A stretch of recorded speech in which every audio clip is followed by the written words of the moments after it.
Buenas tardes a todos nuevamente. Damos la bienvenida. El tema que quedó la vez pasada era acerca de las personas que habían visto a Dios, que sabían lo que significaba estar cerca de Dios. Y vimos el caso de Adán, vimos el caso de Moisés y quedamos en el libro de Isaías. Y el profeta Isaías, desde todos los tiempos, se le considera también como el evangelista del Antiguo Testamento. Su visión es evangelística. Incluso se pueden predicar algunos pasajes desde este libro. Isaías capítulo 9 habla acerca de lo que Isaías ve en profecía del Señor. Nosotros habíamos quedado en Isaías 6, cuando están los querubines, y él exclama: ¡ay de mí, que soy muerto, que siendo hombre inmundo de labios y habitando en medio de pueblo que tiene labios inmundos, han visto mis ojos al Rey Jehová de los ejércitos! Y él después ahora tiene otra profecía y dice el capítulo 9: mas no habrá siempre oscuridad para la que está ahora en angustia, tal como la aflicción que le vino en el tiempo que livianamente tocaron la primera vez a la tierra de Zabulón, a la tierra de Neftalí.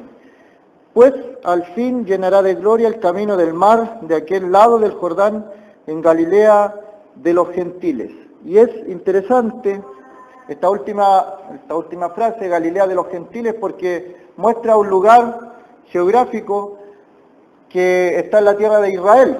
Sin embargo, la provincia de Galilea, y en específico la ciudad de Nazaret, era una ciudad de tránsito, donde todos los países venían y comerciaban con Israel y tenían que pasar sí o sí por la ciudad de Nazaret. Por lo tanto, la ciudad de Nazaret era una ciudad donde el Señor en su tiempo pudo apreciar varias costumbres de los pueblos. Era una ciudad de intercambio, era un pasaje por donde tenían que pasar. Y esto venía desde la antigüedad, por eso es que se le llama Galilea de los gentiles. Y es ahí donde el Señor comienza su ministerio. Y la descripción del verso 2 acerca de Nazaret, acerca de Israel, es un reflejo de lo que le tocó vivir al profeta Isaías, pero también es lo que le tocó vivir al Señor Jesucristo cuando Él anduvo en este mundo. No pensemos que el mundo de antaño era un mundo pacífico o era un mundo inocente, era un mundo malvado, igual que el mundo que nos tocó vivir hoy día. Hoy día tenemos más tecnología, está el internet, están todas estas cosas y uno piensa que la maldad ha prosperado, pero hay que leer un poquito lo que era la historia de estos tiempos en la antigüedad, y la maldad era mucha. Incluso anterior a estos tiempos, en los tiempos de Noé, dice que vio Dios la maldad de los hombres, que era mucha en la tierra, y el corazón del hombre era de continuo solamente el mal. Y por eso tuvo que destruir Dios a toda esa generación, y salvó solamente a Noé y a su familia. Y por este hombre, y por la fe de este hombre, condenó al mundo antiguo, y no lo perdonó. Todo el mundo pereció, solamente 8 se salvaron.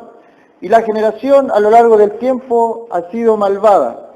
Galilea de los gentiles no es la excepción, fue malvada. Por eso que dice el verso 2, el pueblo que andaba en tinieblas, porque había tinieblas. Había tinieblas en lo social, en Jerusalén, en Galilea.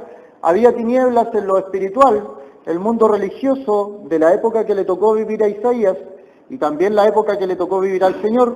El mundo religioso de la época estaba corrupto y había alianzas estratégicas entre los reyes y los sacerdotes y los escribas y los que tenían que ver con lo espiritual. Había acuerdos, y el pueblo, entre comillas, de religioso, que tenía que decirle a los reyes cómo gobernar de buena forma, no lo hacía porque había acuerdos.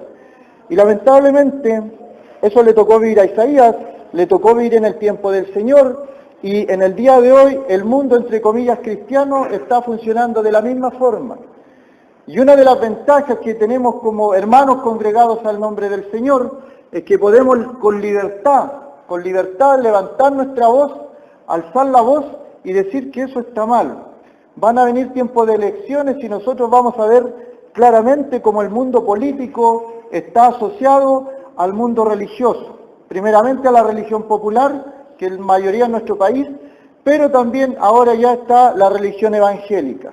Y están conectados, están enlazados, y eso crea lazos de corrupción.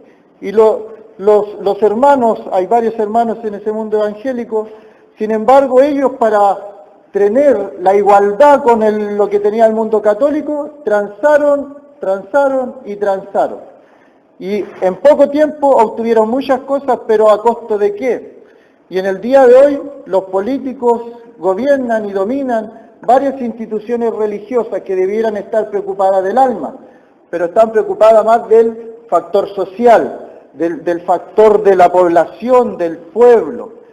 Y tenemos una ventaja como hermanos congregados al nombre del Señor, porque no tenemos nada que ver con el mundo político. Nosotros funcionamos como una iglesia, no como una institución. No tenemos un letrero distintivo, somos hermanos congregados al nombre del Señor. Y nos da hartas ventajas. Podemos decir lo que dice la Biblia y dar nuestra opinión. La Escritura nos muestra que no debemos alzar nuestra voz contra los presidentes, debemos orar por ellos, debemos orar por nuestras autoridades, debemos orar por los que nos gobiernan. Sin embargo, yo no puedo aceptar que se estén haciendo leyes que favorezcan, por ejemplo, un matrimonio homosexual. Y tengo que levantar la voz y decir que eso está malo, porque la Biblia me muestra eso y me muestra lo que Dios quiere para mi pueblo, para mi nación. Y eso no es religión ni es política, es solamente escritura, es Biblia. Y eso fue lo que le dio grandeza a este movimiento de hermanos en Europa cuando nace. Y otra de las cosas que también le dio fuerza, le dio impulso y le dio un crecimiento, pero amplio, fue que cada persona, lo mencioné también la vez pasada, que cada uno de nosotros es parte del cuerpo. No hay autoridad, aquí nadie manda, aquí nadie nos gobierna. Cada uno es responsable de nuestra asamblea, somos parte de un cuerpo que se congrega aquí en Coronel. Están congregados al nombre del Señor y cada uno es responsable de lo que sucede aquí. Y cada uno es parte, y cada uno es proactivo. Si algo el Señor le ha dado para hacer, que lo haga en orden, en sujeción a los ancianos, pero que lo haga. Y que dé fruto, que fructifique.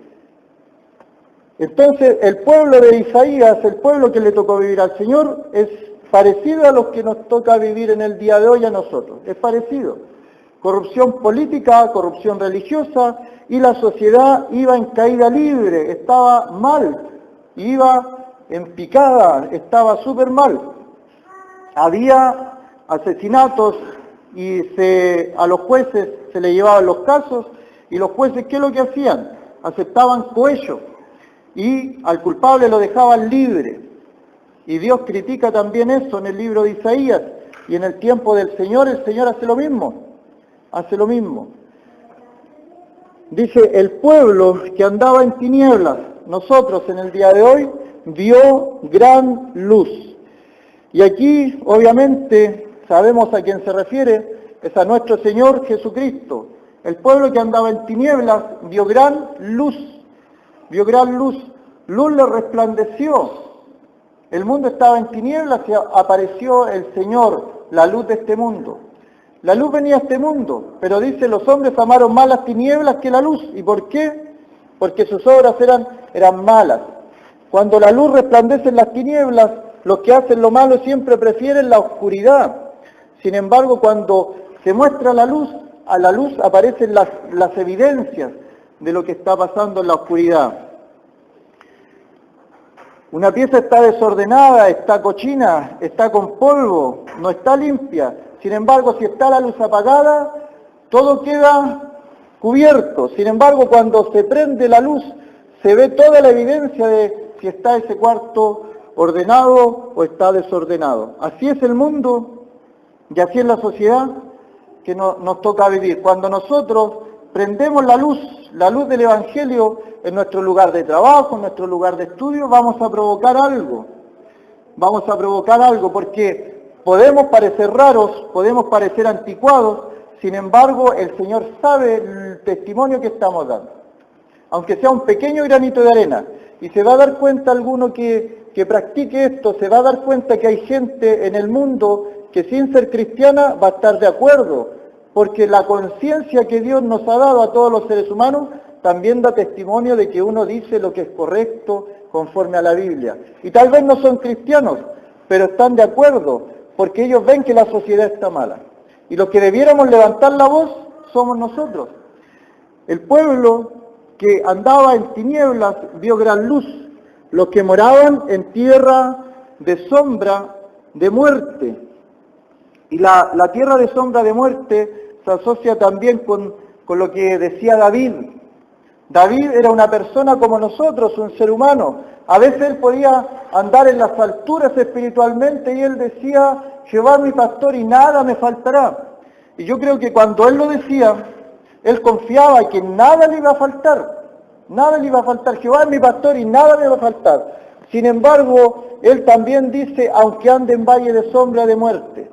También reconocía que en su vida espiritual él pasaba por estos momentos, estas depresiones espirituales, que son los valles de sombra de muerte. Cuando sufrí una depresión tiempo atrás, me asustaba porque decía, ¿cómo un creyente va a sufrir depresión? Más aún se me dice, un hermano me dice que eso no es de un cristiano. Sin embargo, yo veo en la Biblia gente que pasó por etapas, ahora no le da ese nombre, le llama de otra forma en la Escritura, pero los procesos que estos hombres pasaban son los mismos que en la actualidad se le llama la depresión. Son los mismos, pasaban por valles de sombra. Vemos a Jonás en un barco dormido mientras todo el mundo está asustado por la tempestad y Jonás está pasando un momento, le dan ganas de dormir. Y esas son las características que dan cuando una persona está con depresión. Vemos a un profeta que mata 400 personas, después 450 más, y él está como un victorioso por aquí arriba y es el defensor, el paladín de Jehová de los ejércitos. Y después le da miedo porque una mujer lo anda siguiendo, Jezabel. Y Jezabel cuando persigue a este hombre, él se entera de que lo está persiguiendo y él se arranca, huye, porque le tiene miedo a una persona, a una mujer. Se le olvidó las victorias que él había tenido. Entonces, están estos procesos también, los que moraban en tierra de sombra de muerte. Hay etapas en nuestra vida, en la vida del creyente, que son sombras de muerte, son sombras de muerte. No vemos salida por ningún lado, miramos hacia allá, hacia acá, hacia el frente, pero nos olvidamos de mirar hacia arriba. Entonces, la sombra de muerte, David dice, aunque ande en valle de sombra de muerte, no temeré porque tú estás conmigo. Y después aparece la vara del Señor y su callado.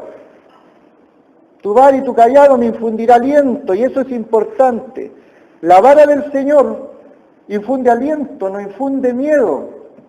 Muchas veces hay predicaciones o ministerios y de repente un hermano dice, sí, estuvieron buenos los palos. Pero el Señor no daba palos. La vara y el callado es para infundir aliento. Tu vara y tu callado me infundirán aliento. Y el Señor Jesucristo sabe cuando pasamos por las etapas y los momentos de los valles de sombra y de muerte. Lo importante, hermano, es no quedarse en esos momentos, es no quedarse en esas etapas. A veces tenemos etapas buenas en la vida espiritual cristiana y andamos por arriba. Aprovechemos esos momentos, esas etapas, aprovechémoslas, disfrutémoslas, gocémonos. Eclesiastés dice, en el tiempo del bien, goza del bien. En el tiempo de la adversidad, dice Eclesiastés, en el tiempo de la adversidad, que meditemos. Meditemos. Considera. Pero en el tiempo del bien, goza del bien. Y el Señor anda, cuando andamos en las alturas, andamos con el Señor. Cuando andamos en los valles de sombra de muerte, en las dificultades, también andamos con el Señor. No pensemos que en los momentos malos el Señor está lejos de nosotros. Cuando estamos en los momentos buenos espiritualmente, el Señor está ahí. Pero cuando estamos en los momentos malos, pensamos que el Señor se alejó. La diferencia es que nosotros nos alejamos. Y nosotros tal vez nos fuimos a los valles de sombra y de muerte. Dice, el pueblo que andaba en tinieblas vio gran luz, los que moraban en tierra de sombra de muerte. Luz resplandeció sobre ellos. Y es imposible que a los creyentes no les resplandezca esta luz. Y vimos y consideramos a las personas en la antigüedad cómo el encuentro con el Señor les tenía la misma reacción. Adán tuvo la misma reacción, se escondió, tuvo miedo, se dio cuenta que estaba desnudo. Moisés se asustó, tuvo miedo también. El Señor le dijo, quita calzado de tus pies. Es tierra santa la que estaba pisando. Y Moisés tapó su rostro. Y vimos en los querubines ahí cómo los querubines tenían 6 alas y con 2 cubrían sus rostros, con 2 volaban, con 2 cubrían sus pies. Porque su función era específica, estar cerca del Señor. Entonces esta persona santa, esta persona pura, esta persona sin mancha, es la luz que desciende a una tierra oscura, a un valle de sombra de muerte, a un lugar donde la gente habita en sombra de muerte. Entonces resplandece la luz. Para el inconverso lo tenemos claro que le resplandece la luz del Evangelio, pero para el creyente también hay un resplandecer de la luz. También tenemos que buscar esa luz. No basta con decir, sí, yo me convertí y ahí quedó todo y terminó el camino. El convertirse al Señor, el recibir la luz del Evangelio es el comienzo de algo, no es el final. A veces uno se equivoca y dice, bueno, hoy día predicación, entonces no, a mí no me corresponde, yo soy salvo, pero toda la Biblia gira en torno al Evangelio del Señor Jesucristo. Desde el comienzo hasta el final de la Biblia, el personaje principal es Él. Y la buena noticia es que Cristo Jesús vino al mundo para salvar a los pecadores. Y desconocemos varias cosas del Evangelio, de la buena noticia. Y a veces pensamos que solamente es para el inconverso el Evangelio. El Evangelio es para el creyente también. La buena noticia es para el creyente que cada día vaya creciendo en el conocimiento y en la gracia de nuestro Señor Jesucristo. Luz resplandeció sobre ellos. Dice el 3, multiplicaste la gente, aumentaste la alegría. Sucede eso en nuestras congregaciones. Sucede eso en nuestras asambleas, multiplicar gente y aumentar la alegría.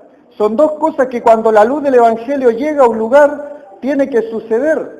Estos locales, estas construcciones, así como en Lota, nacieron de la nada, llegó una persona de afuera. Tenemos que pensar en la importancia de una persona. Una persona, hermano, hermana, puede hacer una gran diferencia. Una persona puede hacer una gran diferencia. El Señor no trabajaba con multitudes, acuérdense. Trabajaba con 12, más encima uno era traidor. El otro le negó. El otro decía, muéstrame al Padre y me basta. Esos eran los discípulos del Señor y eran 12 solamente. Más encima él tenía un grupo íntimo, Pedro, Juan y Jacobo. El grupo íntimo, el Señor no trabaja con las grandes multitudes lo seguían, pero Él trabajaba con pocos. Y estos lugares, en la región, pensemos también, cada local se hizo con pocas personas, y después fueron creciendo, y los lugares fueron aumentando su gente, porque eso sucede cuando llega la luz del Evangelio.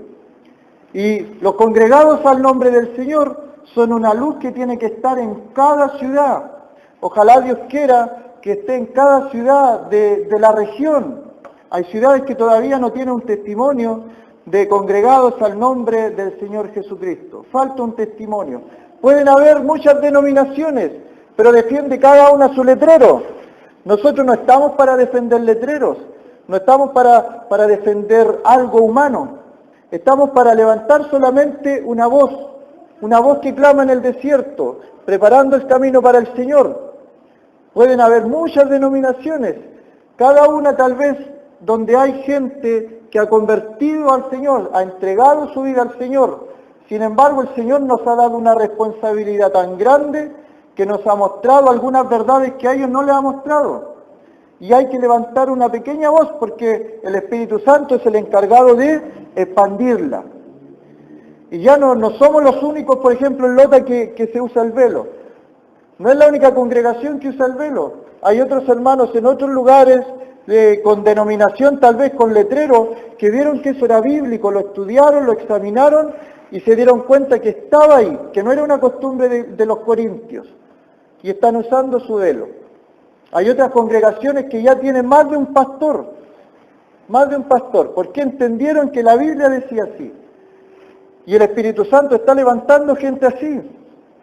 Porque cuando nosotros nos levantamos la voz, como le pasó a Esther se le dio la oportunidad y ella levantó su voz para libertar al pueblo de Israel.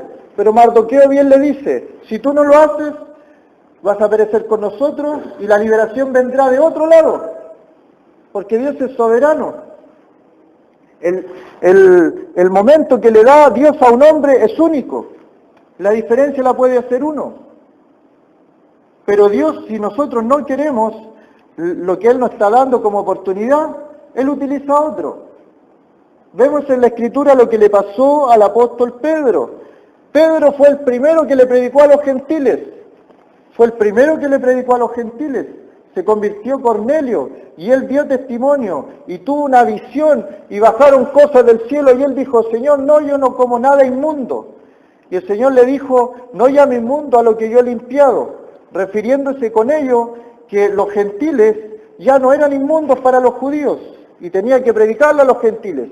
Y él va y les predica a los gentiles, se convierte en los gentiles, baja el Espíritu Santo y Pedro dice, ¿podía yo impedir el agua para que se bautizaran estos que han recibido el Espíritu Santo como nosotros? No podía impedir el agua. Sin embargo, pasa el tiempo y Pedro, en el libro de los Gálatas, es criticado por Pablo, porque él había vuelto al judaísmo y era de condenar, aparentaba algo que no era. Y el Señor levantó a Pablo, y Pablo entendió el llamado, Pablo lo entendió, y predicó a los gentiles hasta su muerte, y recorrió todo el mundo conocido de la época. O sea, cuando la persona no quiere hacer algo que el Señor le está mostrando, el Señor va a levantar a alguien más. Él nos da la oportunidad a nosotros de hacer lo que Él quiere para su obra. No somos salvos por obras. Dice Efesios claramente, no por obras para que nadie se gloríe, porque somos hechura suya, pero dice creados en Cristo Jesús para buenas obras, las cuales Él preparó de antemano para que nosotros andemos por ellas. Ahí están las obras, nosotros solamente caminamos por las buenas obras.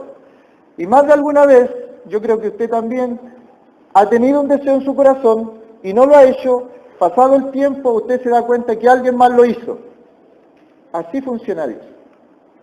Así que una próxima vez que tenga un deseo, pida claramente al Señor que le muestre qué es lo que debe hacer y lo hace.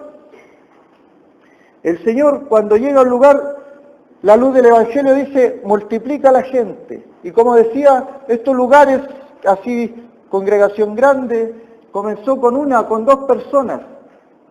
Y hoy día vemos el resultado de hermanos que en otro tiempo trabajaron. Dicen después, y aumentaste la alegría. Muchas veces hay personas que son súper alegres, joviales, les gusta compartir, qué sé yo, y llegan al Señor Jesucristo, al Evangelio, y se ponen amargados, se ponen fome. Sin embargo, la Biblia muestra otra cosa. Y hay gente que dice, no, para ser como Él mejor no. ¿Qué es lo que pasó? Se entendió mal el Evangelio. Dios cree que nosotros somos las personas más felices de este mundo.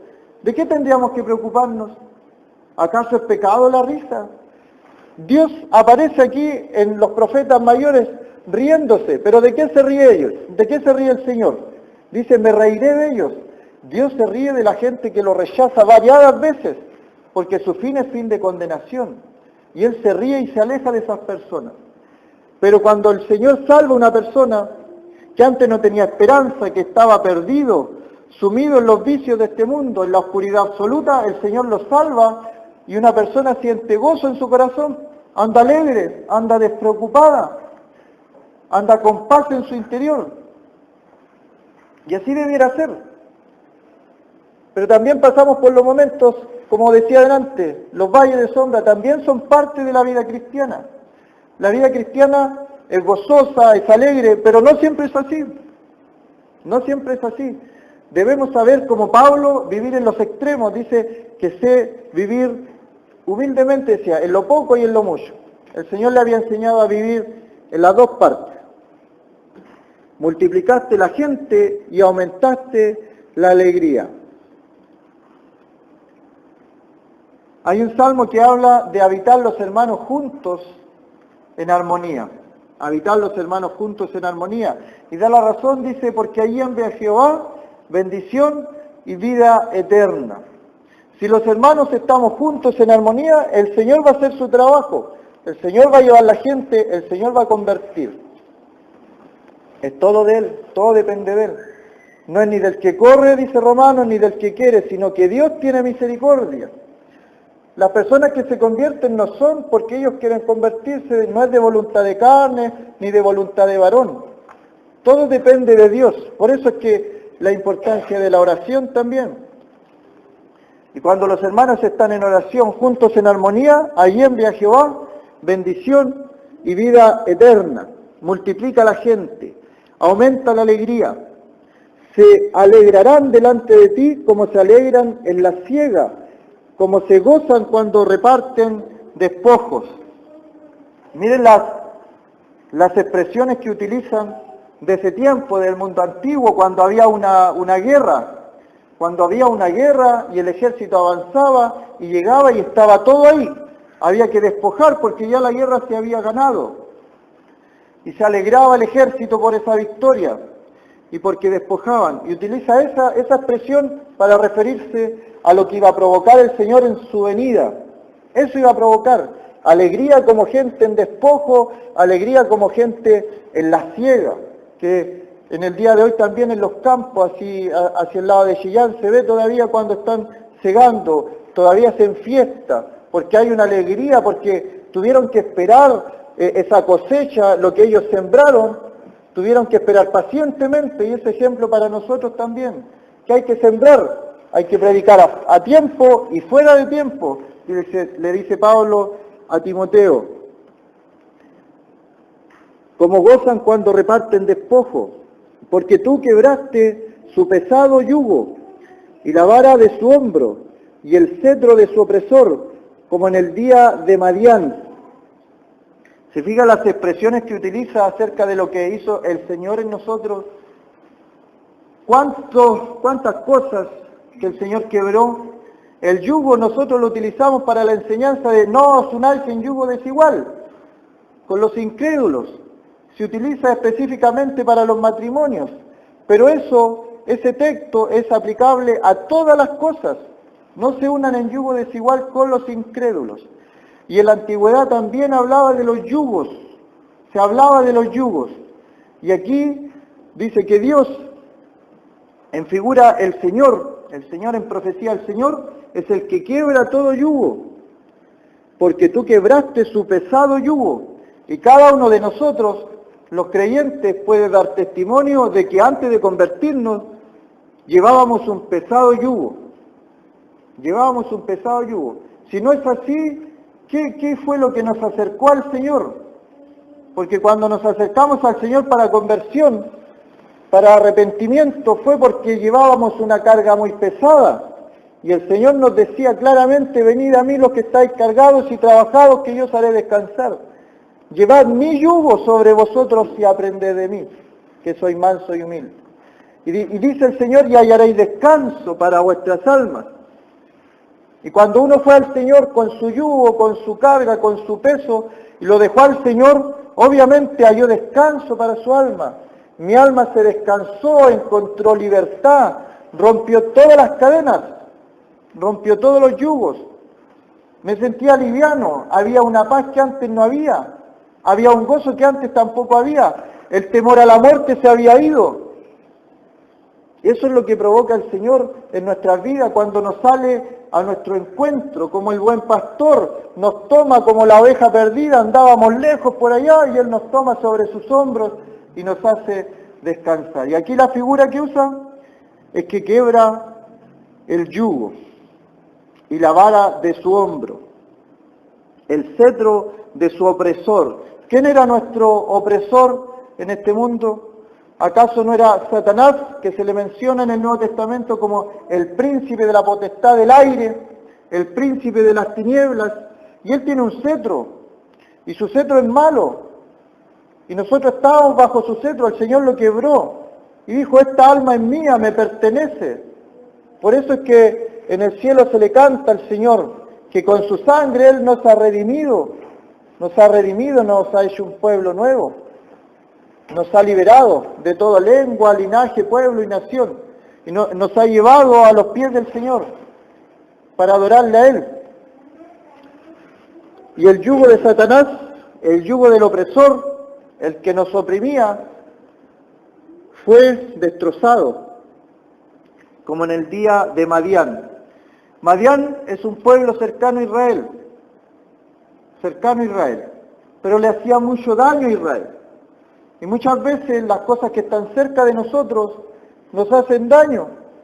Madián, hay otros pueblos como los moabitas, el cananeo, el fereceo, el jergueseo, todos eran pueblos alrededor de Israel que tienen enseñanza espiritual para nosotros. Están cerca de Israel, pero Israel, como no destruyó a todos, siempre le hicieron daño.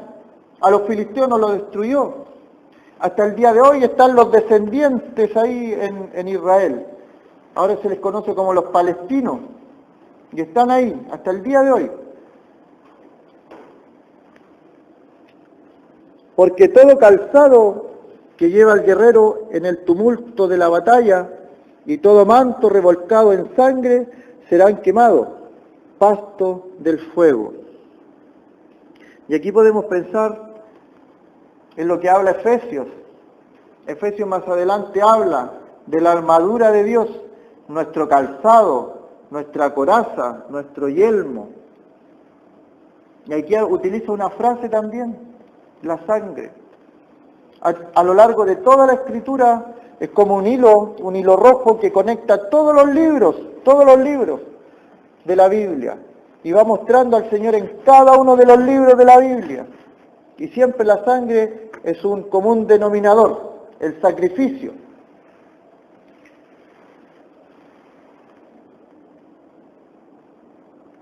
Y ahí llega recién al versículo 6, donde se ve la profecía de nuestro Señor, diciendo, porque un niño nos es nacido. Un niño nos es nacido, y es importante el nacimiento de este niño. Es importante. En el día de hoy se le celebra el nacimiento casi como un paganismo, y se han incorporado otras cosas, el paganismo de los celtas que adoraban al arbolito, se han incorporado otras cosas de los regalos que venían de los babilonios, pero algunos se van al otro extremo y dicen, no, eso no, y no hay que celebrarlo. Bueno, el nacimiento del niño es importante, y si un hermano libre de conciencia, de toda conciencia, dice, si quiere celebrar, que lo celebre a conciencia, que recuerde el nacimiento de este niño. Hubo una fecha, que no fue diciembre, hubo una fecha en que llegó a este mundo el Salvador del mundo y nació un niño. Y no es un caso así nomás, es importante. Nunca en la historia de la humanidad había llegado el Mesías a este mundo, nunca. Fue en un momento determinado. Por eso que Gálatas 4:4 dice, en el cumplimiento del tiempo, vino el Señor. En el cumplimiento del tiempo, nacido de mujer y nacido bajo la ley. Dios tiene un tiempo histórico y Él lo cumple al pie de la letra. Por eso es que algunos piensan que somos la generación que va a ver al Señor. Y yo creo también que vamos a ver al Señor. Somos la generación que va a ver al Señor. Se están cumpliendo los 2 denarios, dicen algunos, que Él dejó con el mesonero. Porque un niño nos es nacido. Un niño nos es nacido. Hubo toda una preparación, hubo todo un revuelo en el cielo, incluso aparecieron ángeles cuando nació este niño, pero se agrega hijo, nos es dado. Y aquí hay una diferencia importantísima. Lo que nació no fue el Hijo de Dios, sino lo que nació fue el niño que nació en Belén. Fue un niño que nació. Sin embargo, del punto de vista de Dios, Dios dice que dio a su Hijo. Por eso es que dice, un niño nos es nacido, hijo nos es dado. Dios dio a su Hijo, su unigénito Hijo, el que estaba en el seno del Padre, el que le ha dado a conocer. Dice que en Él fueron creadas todas las cosas, visibles e invisibles, todo fue creado por medio de Él y para Él. Y todas las cosas en Él subsisten. Y dice que sin Él nada de lo que ha sido hecho fue hecho. Ese es el Hijo. Y Dios ha dado a su Hijo. Juan 3:16 dice claramente, porque de tal manera amó Dios al mundo que ha dado a su Hijo. ¿Para qué? Para que todo aquel que en Él cree no se pierda, mas tenga vida eterna. Un niño nos es nacido, hijo nos es dado.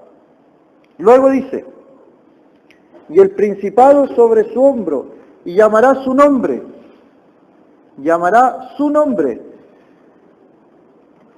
admirable, consejero, Dios fuerte, Padre eterno, príncipe de paz.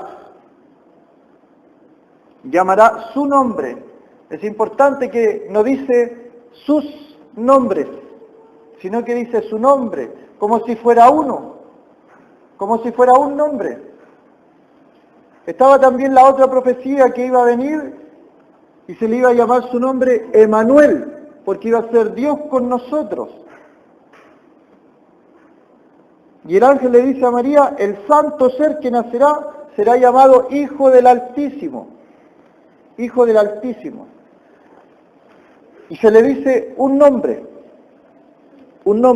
Y en Filipenses dice que se le dio un nombre que es sobre todo nombre, para que en el nombre de Jesucristo se doble toda rodilla de los que están en los cielos, en la tierra y debajo de la tierra. Porque un niño nos es nacido, hijo nos es dado, y el principado sobre su hombro. Y hay un reino, que es el reino espiritual, donde nosotros fuimos sacados del reino de las tinieblas, dice Colosenses, y trasladados al reino de su amado Hijo, en quien tenemos redención, el perdón de nuestros pecados por su sangre. Fuimos sacados del reino de las tinieblas al reino de su amado Hijo, Jesucristo. Entonces hay un reino de oscuridad que nosotros lo conocemos. El reino de oscuridad lo conocemos porque éramos y nacimos en pecado y nacimos inconversos, como todos en este mundo. Conocemos de qué se trata el reino de las tinieblas. Pero después entramos a un reino nuevo. Es el reino de su amado Hijo. Y como no lo conocemos, de la única forma que podemos saber de qué se trata el reino de su amado Hijo es leyendo la Escritura, comprendiendo la Escritura. Y no todas las cosas son como a veces uno las piensa. Pero para salir de todas las dudas, uno debiera ir a la Escritura y ver cómo funciona el reino de los cielos. ¿Cómo funciona en este nuevo reino que yo estoy? ¿Cómo funciona? Hay nuevas leyes. No son las leyes que estaban en el reino de las tinieblas. En el reino de las tinieblas yo podía hacer lo que quería. Ese es el reino de las tinieblas. Pero ahora, voluntariamente, yo he entrado al reino de su amado Hijo. Y dice el Señor a Nicodemo que ninguno puede entrar al reino pero luego dice que ninguno puede ver el reino. Yo dije la otra vez que se podía ver el reino también, y lo podemos ver en cada una de nuestras actividades diarias. Podemos ver el reino de Dios, siguiendo las normas que están establecidas en el reino de Dios. ¿Y cuáles son esas normas? Son los que están establecidos en la Escritura. Mandamientos. Algunos dicen ya no estamos bajo la ley, no estamos bajo la ley, estamos bajo la gracia. Pero la Biblia muestra que en el periodo de la gracia también hay ordenanzas, también hay mandamientos. Para toda la gente no es, sino que solamente para los creyentes, para los cristianos. Hay ordenanzas que cumplir, hay mandamientos que obedecer, y los dice, y los mandamientos del Señor no son gravosos. Esa frase usa la Escritura. Los mandamientos del Señor no son gravosos. No es algo que vaya a caer un peso sobre nosotros. Como que nos duela cumplir un mandamiento. Como que sintamos, ¿y por qué tengo que hacer eso? Cuando una persona es renacida, su corazón es renovado y el espíritu se renueva día a día, cuando uno entiende un mandamiento y lo piensa que es de beneficio para uno, lo va a hacer naturalmente. Porque ya no está en el reino antiguo donde gobernaba Satanás, sino que está en el reino nuevo donde gobierna el Señor, este niño que nació, este hijo que nos fue dado. Y por eso Él es el príncipe de los príncipes, dice el Señor, Señor de los señores. Y llamará su nombre admirable. Y todo en el Señor es admirable. Se puede admirar todo de Él, todo de Él.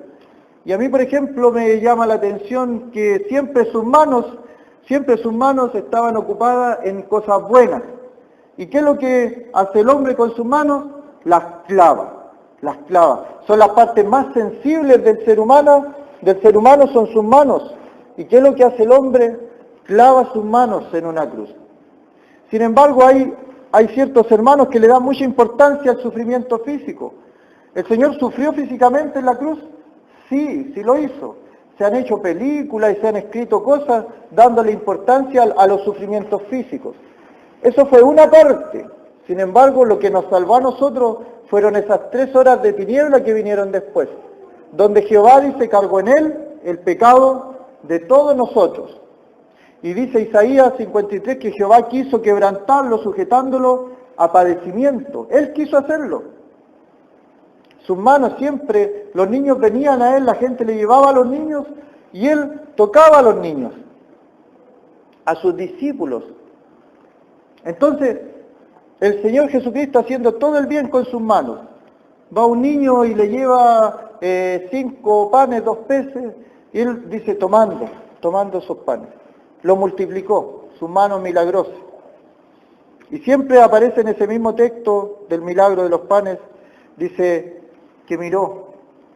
Y el Señor miraba cuando oraba, Él alzaba sus ojos al cielo. Nosotros acostumbramos a cerrar nuestros ojos, Él con su mirada en el cielo. Sus ojos mirando al Padre. Alzando sus ojos. Sus pies, benditos son los pies de los que traen buenas nuevas de tierras lejanas, dice el profeta.